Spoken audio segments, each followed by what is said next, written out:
Professor Huisman, please describe the activities in AI and deep learning at Radboud.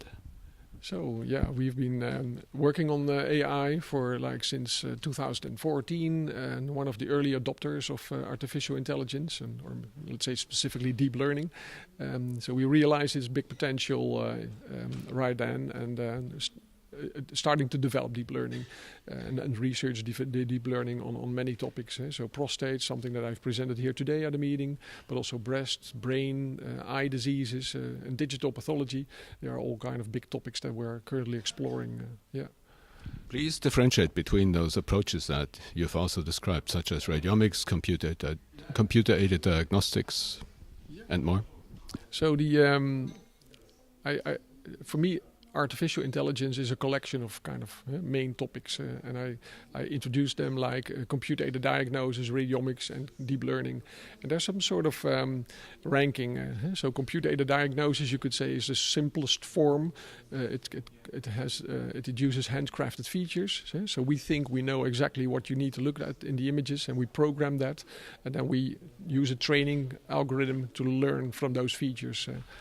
Radiomics is a bit more generic. You don't have to really think about what you need to look for in the images.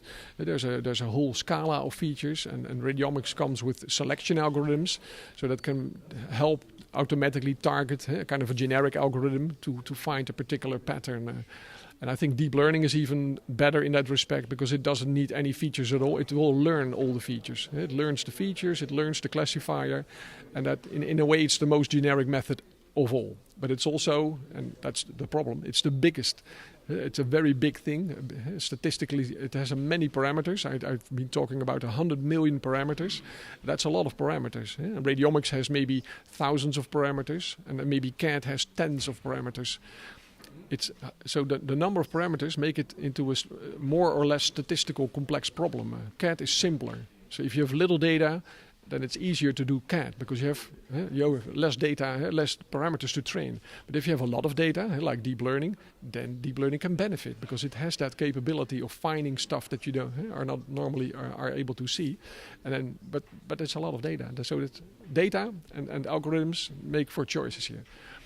So will there be only a single winner in this race, or will all be able to have their position in routine? It looks like now everybody says deep learning will be the winner.